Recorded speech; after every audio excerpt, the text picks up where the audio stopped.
Hey, Indian School Darsit. This is Prashant Parikh, an alumni from Indian School Muscat from 1993.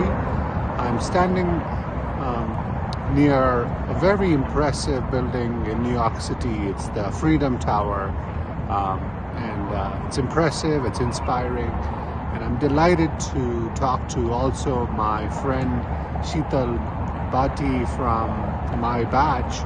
Sheetal was a consistent topper through the years, was head girl, but more importantly, she was a leader throughout those years, a leader as a friend, as a person, and in many other aspects. She has gone on to become really a renowned professor in India, in Gujarat.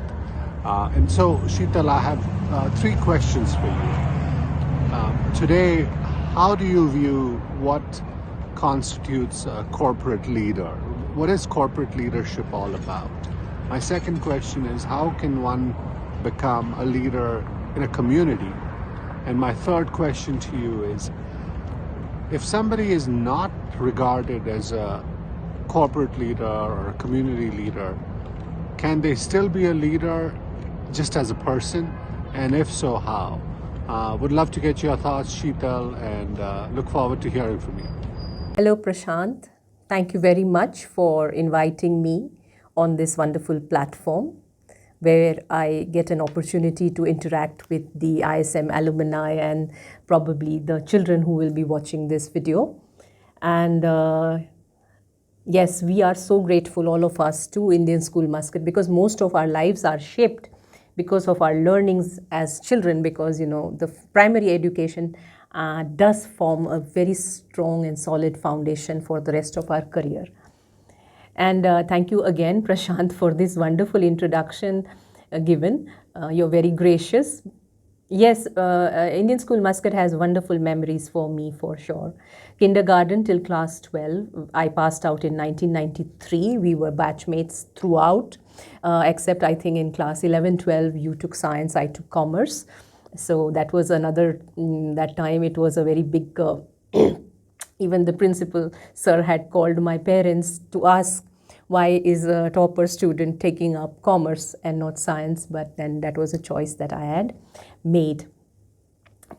I did a lot of things in school. I have fond memories, and I believe those are responsible for the individual that I have become eventually. I took part in debates, quizzes, dramatics, mostly on stage activities. I was good at that. I was less of a sports person. The others were very good at sports. We had some really good stars, who were athletes, and you would set the field on fire. And later on, I became head girl in class 12. That was that year, and that when the name was announced on the PA system it's a cherishable memory for me, and it will remain all my life. We had wonderful teachers, and till today, when I teach in my class, I mention that certain of my communication skills, my certain personality is shaped because of these teachers of mine. And every child has these 3 to 4 teachers, either from school or from university or college, professors who kind of have a lasting impression. After having said that, after school, I went on to do my master's, and then immediately after my master's, I cleared the All India exam, which is called the UGC NET, which is National Eligibility Testing for Lecturership. And in the very first attempt, that was a big achievement, I would say, because some of my faculty members were not able to clear the same exam over last almost 5-6 years, and it was quite a shocker in the department that this student of ours has cleared the exam in first attempt. So in MSU Baroda, I became a faculty member immediately after my master's, because I had the UGC NET mandatory qualification on me, and so that was year 2000, and today it is that many years, 23 years in academic teaching at university level. I taught for almost 8 years at undergraduate students, and later on I have been teaching the postgraduate students. So about the questions, because you have directed all the questions on leadership, Prashant. So now I will phase my answers according to your questions and try to give it my best shot. But before I begin, I would like to say to all the people who are going to listen that I believe in life, two things are there. One is that life has to be lived forward, but it has to be understood backward, kind of, because a lot of things will make sense later on. And but then in life, as I always tell my students in class, you have to take decisions at the time, and whether it will make you successful later on or not, that time will decide. But that does not mean that you should not be taking a decision at that time, because there is no option. So yes, using your best calculated risk, as you can say, or taking all the aspects in your mind, and then a bit of gut feeling should tell you.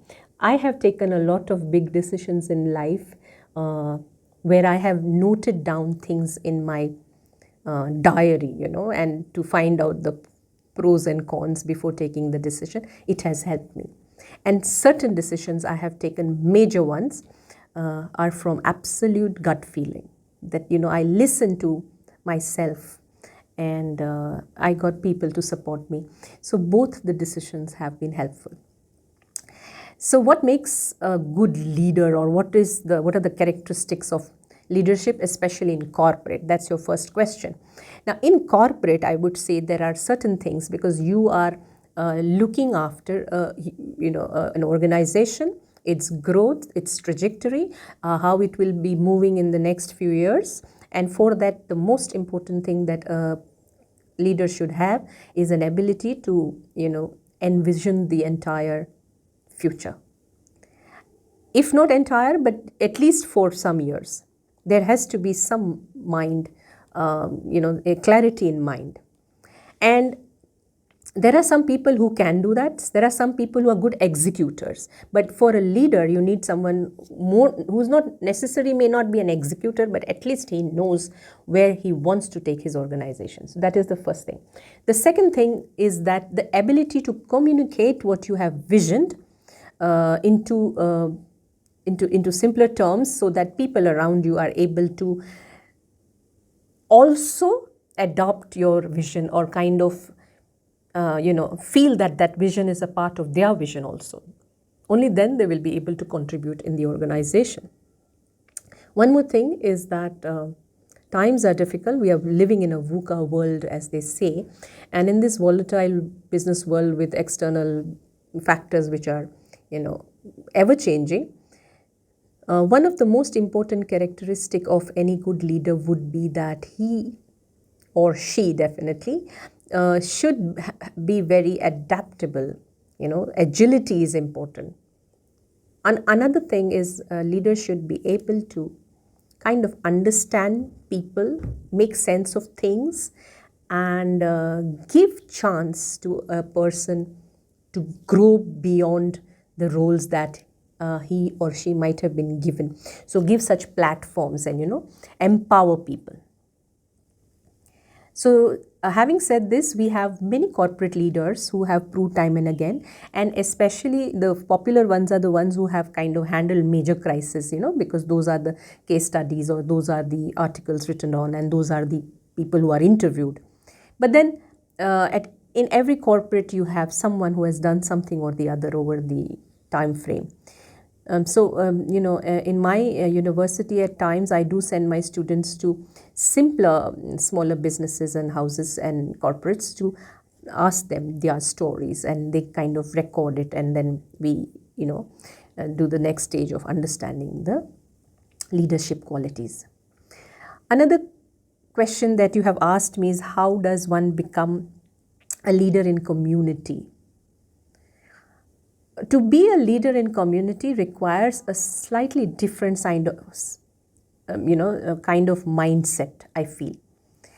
To be able to think beyond yourself and to give your own time and dedication to the larger group of people is not an easy task, I firmly believe, because there are always those 24 hours that everyone has, and you have to kind of give it for all the tasks that you have to achieve for yourself, for your work, for your job, and then probably if you get time beyond that, then for the community. But then yes, if you have that passion, if you want to make a certain change, if you really feel there is a certain problem that needs to be solved, then you will do it.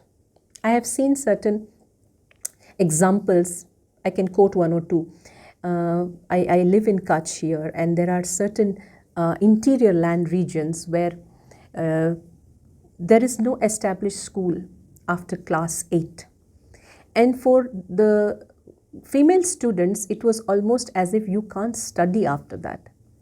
I recently met one girl who is now a postgraduate, and she's going to give her UPSC exam. And I was so happy to hear her story and struggle, that her grandmother, that is her dadi, used to accompany her after class 6 to Bhuj city, that is almost 200 kilometers one way, to attend school. And her grandmother used to sit outside the school and do her needlework, embroidery, and they used to bring the tiffin dabba and have it and then take her back home. This they have done for 4 years, just so that she could give her class 10 exam. After that, the family took a bigger decision to move out to Bhuj so that she can pursue her further education amidst lot of social stigma, that why do you need to teach girls students. So this was something so inspiring, and I feel that so much of respect for that grandmother who dedicated her life, opposed the social whatever problem she must have faced, and took a stand that no, my granddaughter should study. So this is what community leadership, you should have that kind of dedication, otherwise it's not easy. And I remember Professor Anil Gupta, who has been one of the pioneers of grassroots innovations in India, and he has traveled across the entire nation picking up stories of innovative ideas. I had the honor of listening to his lecture at winter school that I attended at IIM Ahmedabad, and he gave us an interesting story inside, that once he had given an assignment to the IIM students, and mostly in IIM you have IIT engineers who are the major number, so it is a skewed ratio among boys and girls. So he had asked the boys to go home in the vacation period and for a week to cook chapatis for their mother, 4 chapatis, and for their mother's lunch, and make a note of their experience. And when after the reopening, he had called once the boys and all the mothers also for that review, and the mothers were of course in tears that their boys had helped them with cooking and stuff. And the boys, for the first time in their notes, had written after a day or two that we started thinking that if the height of the platform is this much, and if the height of the stool on which you cook and the balan is of this diameter, and then this is the trouble. And so that engineering mind is now working, which was never there when their mom was making chapatis for all that while. So he said that for you to kind of have a deeper understanding of some social problem, you should have that empathy in yourself, and you cannot have that unless you experience that problem sometimes.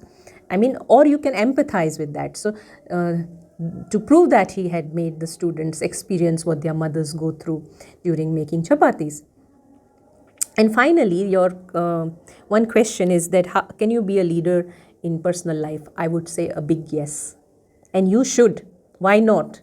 You have this beautiful life. You have this ability to do so many things, and you should.